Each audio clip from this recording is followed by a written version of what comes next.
Hi hello నమస్తే, this is Ramya. Welcome back to our channel. ఈ రోజు మన ముందున్నారు వాస్తు బ్రహ్మ అకల్ట్ కింగ్ అరిహంత్ రాజ్ గారు. ఒకసారి ఆయనతో మాట్లాడదాం. సార్, ఈ రోజుల్లో మనం చూసుకుంటే చాలా మంది ఇంట్లో అలోవెరా ప్లాంట్ ఒకటి, మనీ ప్లాంట్ అని, కాకరకాయ పాదు ఒకటి, ఇంకా తిప్పతీగ, సో ఇలాంటివన్నీ ఇంట్లో పెట్టుకుంటున్నారు.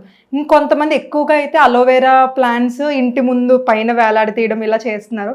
సో ఇలా చేయొచ్చు అంటారా సార్? చాలా మంచి ప్రశ్న అండి ఇది. ఎందుకంటే ఇప్పుడు నేను వెళ్ళిన ప్రతి ఒక్క ఇంట్లో కూడా వాళ్ళకి చెప్పి చెప్పి చెప్పి అలసిపోతున్నాను నేను.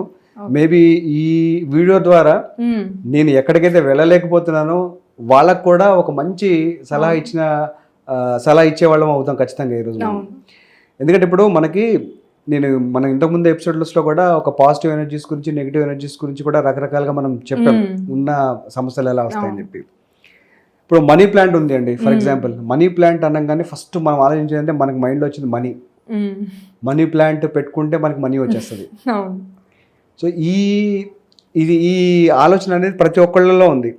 అది ఎంత పెద్దగా ఎదిగితే అంత మనీ వస్తుంది, లేదంటే ఎంత వెడల్పుగా పెరుగుతుందో అంత పెద్ద మనీ వస్తుంది అని చెప్పి జనరల్గా అందరికీ ఆలోచన ఉంటుంది.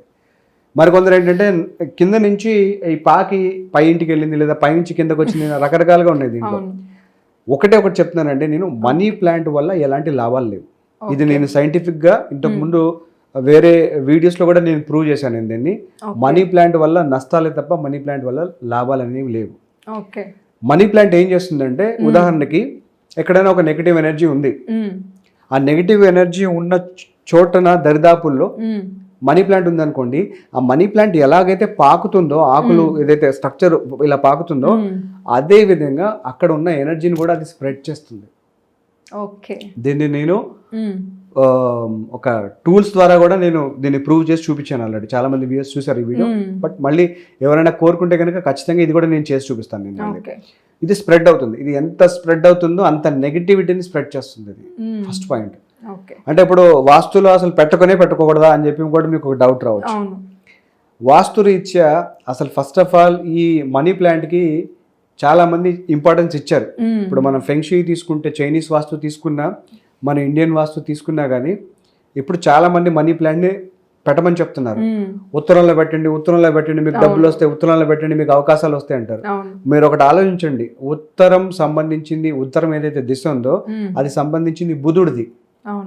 బుధుడు దగ్గర మీరు ఈ ఏవైతే పాకుతూ ఉంటాయో, దీన్ని మనీ ప్లాంట్ ఏదైతే పాకుతుంటుందో ఇలాగా తీగల్లాగా, ఈ తీగల్లాగా ఏదైతే పెరుగుతుందో దీన్ని మనం కేతు గ్రహం అంటాం. సో బుధుడి దగ్గర కేతు అనేది అంత మంచిది కాదు. వాళ్ళ లైఫ్లో చాలా లేనిపోని సమస్యలు తెచ్చుకుంటారు. సో బుధుడికి కేతుకి అసలు పడదు. అది వేరే, ఇది వేరే. సో దాని యొక్క ఇంపార్టెన్స్ వేరే, దీని యొక్క ఇంపార్టెన్స్ వేరే. సో అయినప్పటికీ కూడా వాస్తు రీత్యా ఎక్కడ పెట్టుకోవచ్చు అంటే, మన ఇంట్లో ఎగ్జాక్ట్గా ఉత్తర దిశలో మనకి 8 మంది దిక్పాలకులు ఉంటారు ఉత్తర దిశానికి. ఆ 8 మంది దిక్పాలకులో సోమ అని చెప్పి ఒక దేవత ఉంటాడు. ఆ సోమ అనే ఏదైతే ఒక ప్లేస్ ఉంటుందో, ఏరియా ఉంటుందో, ఆ ఒక్క చోటన తప్ప మనం ఈ మనీ ప్లాంట్ అనేది ఎక్కడా పెట్టకూడదు. ఆ దిశ ఎలా తెలుసుకోవాలి అంటే, మళ్ళీ మనం మన ఇంటి ఉన్న ఫ్లోర్ ప్లాన్ ఏదైతే ఉంటుందో ఆ ఫ్లోర్ ప్లాన్ ని ఒక డివిజన్స్ చేసుకుని, అక్కడ సోమ అనేది ఒక సపరేట్ ఒక పదం వస్తుంది. ఆ పదం అంటే ఒక చిన్న స్పేస్ అనమాట. ఆ స్పేస్ ఎక్కడైతే వస్తుందో అక్కడ మాత్రమే పెట్టాలి. అక్కడికి మించి మీరు మనీ ప్లాంట్ అనేది ఎక్కడ పెట్టినా కానీ మీకు నష్టం. సో మనీ ప్లాంట్ తో చాలా జాగ్రత్తగా ఉండండి. రెండోది మీరు అడిగింది మన కలబంద అలోవెరాలో చాలా మంచి, అంటే మనకి ఒంటికి కానీ లేదా మన ఫేస్కి కానీ వీటికి సంబంధించిన చాలా మంచి జెల్ అనేది మనకి అలోవెరా ద్వారా మనం తీసుకుంటాం. ఇది అలోవెరా మనకేంటంటే కొందరు చాలా మంది డిస్ట్రిక్ట్ కూడా వేలాడదీస్తారు ఇంటి బయట.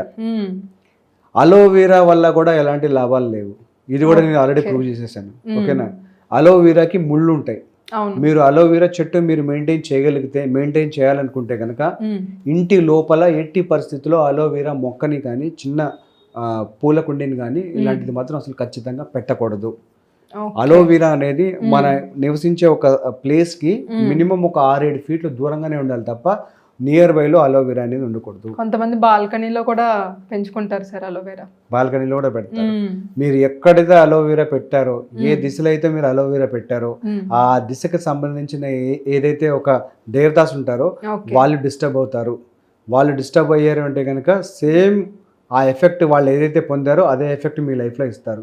ఉదాహరణకి మీరు ఉత్తర ఈశాన్యంలో పెట్టారనుకోండి, దాన్ని ఉత్తర ఈశాన్యంలో మీ హెల్త్కి సంబంధించిన ఏరియా, దాన్ని ధన్వంతరి స్థానం కూడా అంటారు.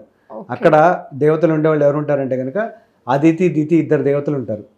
అదితి దివితి వీళ్ళు మీ హెల్త్ కూడా రెస్పాన్సిబుల్లే. అక్కడ పెట్టడం వల్ల వాళ్ళు ఇంపాక్ట్ అవ్వడం వల్ల వాళ్ళు ఎలాగైతే ఇంపాక్ట్ అయ్యారో అదే విధంగా మీ లైఫ్కి ఇంపాక్ట్ చేస్తారు. సో వీటిల్లో మీ కంటి సమస్య కావచ్చు, ముక్కు సమస్య కావచ్చు, నోరు సమస్య కావచ్చు, మీ చెవులకు సంబంధించిన సమస్య కావచ్చు, లేదంటే మీ కంఠానికి సంబంధించిన సమస్య కావచ్చు, మీ శిరస్సుకు సంబంధించిన సమస్య కావచ్చు, ఇవన్నీ కూడా ఈ దేవతలు మీ లైఫ్లో ఇస్తారు. సో అదేవిధంగా మీరు అలోవెరా ఎక్కడెక్కడైతే పెడుతున్నారో ఆ వాస్తు పురుషుడి యొక్క అంగం ఏదైతే దానికి తగులుతుందో దానికి సంబంధించిన దేవతాస్ ఎవరైతే ఇంపాక్ట్ అవుతారో ఆ దేవత ఎలా ఇంపాక్ట్ అవుతారో అదే విధంగా మిమ్మల్ని ఇంపాక్ట్ చేస్తారు. సో అలోవెరా చెట్టు కూడా ఇంటిలో మంచిది కాదు. మీరు దాన్ని పరిపూర్ణంగా మెయింటైన్ చేసుకోవాలి, ఇంట్లో తప్పనిసరిగా ఉంచుకోవాలి అనుకునేటట్టుంటే ఇంకా ఎప్పటికప్పుడు ముళ్ళని కట్ చేస్తూ ఉండాలి. ముళ్ళని కట్ చేస్తూ దాన్ని మీరు మెయింటైన్ చేయగలిగితే, మీకు అంత సమయం ఉంది, మీరు కేటాయించగలుగుతారు అని చెప్పి మీకు నమ్మకం ఉంటేనే మాత్రమే మీరు అలోవెరా చెట్టు, అది కూడా ఇంటి బయట అంటే బాల్కనీలో పెట్టాలి తప్ప ఇంటి లోపల పెట్టకూడదు. ఇంటి బయట వేలాడదీస్తారు. ఇంటి బయట వేలాడదీస్తే మీకు అంత పెద్ద రిజల్ట్ ఏం రాదు. మీకు ఎప్పుడు కూడా రిజల్ట్ ఇచ్చేది ఒకటి, బూడిద గుమ్మడికాయ. బూడిద గుమ్మడికాయని మించిన ఒక రెమెడీ ఇంటికి నరఘోషకు కానీ నరదిష్టికి కానీ వేరేది ఏది లేదు. అదేవిధంగా మీరు మరో 2 చెట్లు చెప్పారు. ఒకటి వచ్చేసి కాకరకాయ పాద అన్నారు, ఇంకోటి వచ్చేసి మన తిప్పతీగ అన్నారు. తిప్పతీగ అంటే చాలా మందికి తెలియదు తిప్పతీగ వల్ల మనకి ఉండే ఎఫెక్ట్స్ ఏంటి అంటే, మన బాడీలో ఉన్న ఒక ఆక్సిజన్ లెవెల్స్ పెంచే ఒక చెట్టు అది తిప్పతీగ. దాన్ని ఇంగ్లీష్లో గెలాయి కూడా అంటారు దాన్ని. ఈ గిలాయిలో ఏంటంటే మనకి ఆయుర్వేద స్టోర్లో దీనికి టాబ్లెట్స్ కూడా దొరుకుతాయి, మన ఆక్సిజన్ లెవెల్స్ బ్రీతింగ్ లెవెల్స్ పెరగడానికి. దానికి సంబంధించిన లిక్విడ్ కూడా ఉంటుంది, మార్నింగ్ టైంలో పరగడుపున తాగాలి అది. సో దీనివల్ల లాభమే, మనకి నష్టం అంటే ఏముండదు. కాకపోతే మనం పెట్టే దిశ ఏది అనేది చాలా ఇంపార్టెంట్. ఎందుకంటే ఇది కూడా కేతు గ్రహానికి సంబంధించిందే. ఏదైతే లతలాగా వస్తుందో, ఏదైతే ఒక పాదులాగా వస్తుందో, ఇది కూడా కేతు గ్రహానికి సంబంధించిందే. సో ఇది మీరు మీళ్లలో ఈశాన్య భాగంలో పెట్టుకోవచ్చు. ఓకే, ఈశాన్య భాగంలో పెట్టుకోవచ్చు. ఈశాన్య భాగం కేతు గ్రహానికి సంబంధించింది, గురు గ్రహానికి సంబంధించింది. ఎందుకంటే కేతు ఒక చోటున ఉండరు, ఒక్కొక్కసారి ఈశాన్య భాగంలో ఉంటుంది, ఒక్కొక్కసారి బ్రహ్మస్థానంలో ఉంటుంది. ఒక చోటున స్థిరంగా ఉండే గ్రహం కాదు కాబట్టి మీరు ఈశాన్య భాగంలో పెట్టుకుంటే మీ ఇంటికి వచ్చే ఒక కాస్మిక్ ఎనర్జీ కానీ, మీ ఇంట్లోకి వచ్చే ఒక ఆక్సిజన్ పర్సంటేజ్ కానీ చాలా ప్యూర్గా, చాలా నీట్గా వచ్చే ఛాన్స్ ఎక్కువగా ఉంది. 4వది కాకరకాయ పాద అని చెప్పన్నారు. కాకరకాయ పాద ఏంటంటే చేదు. సో అది ఎటువైపు ఉంటే, ఏ దిశలో ఉంటే ఆ దిశలో మనకి మన లైఫ్లో ఒక చేదు అనుభవాన్నే మిగులుస్తుంది. అది ఉత్తరంలో ఉంది అంటే కనుక మనకి అవకాశాల్లో చేదు అనుభవం. అది ఉత్తర ఈశాన్యంలో ఉందంటే కనుక మన ఆరోగ్యానికి సంబంధించిన చేదు అనుభవం. అదే ఈశాన్యంలో ఉంది అంటే కనుక మనం ఆలోచించే విధానం, మన జ్ఞాపక శక్తి, మన కళ్ళు, ముక్కు, నోరు లేదా చెవులు లేదా మన తలకాయకి సంబంధించిన సమస్యలు, ఇవన్నీ కూడా మనం తెలుసో తెలియకో, అంటే మార్కెట్కి వెళ్ళి తెచ్చుకోవచ్చు, ఆర్గానిక్ అని చెప్పేసి ఒక 4-5 కూరగాయలు వస్తాయిలే ఇంట్లోనే పెంచుకుందామని చెప్పి ఆలోచిస్తారు జనాలు. పెంచండి, తప్పేం లేదు. కాకపోతే ఏంటంటే వాటి యొక్క ప్రత్యేకమైన దిశలు ఉన్నాయి. ఆ దిశలు తెలుసుకోండి. దిశలు తెలుసుకుంటే మీకు ఇంటిల్లో కూడా ఎలాంటి సమస్యలు రావు. అదేవిధంగా మీరు ఏదైతే ఆర్గానిక్ అని చెప్పి అనుకుంటున్నారో, ఆర్గానిక్ ఫుడ్ ఏదైతే అనుకుంటున్నారో, మీరు ఆర్గానిక్ ఫుడ్ కూడా మీకు దొరుకుతుంది. అదేవిధంగా మీ ఇంట్లో కూడా ఎలాంటి సమస్యలు ఉండవు. సో ఈ జాగ్రత్తలు కనుక మనం తీసుకుంటే ఖచ్చితంగా ఒక మంచి లైఫ్ని అయితే మనం లీడ్ చేయొచ్చండి. దీని ద్వారా చాలా మంచి ఇన్ఫర్మేషన్ ఇచ్చారు సార్. Thank you.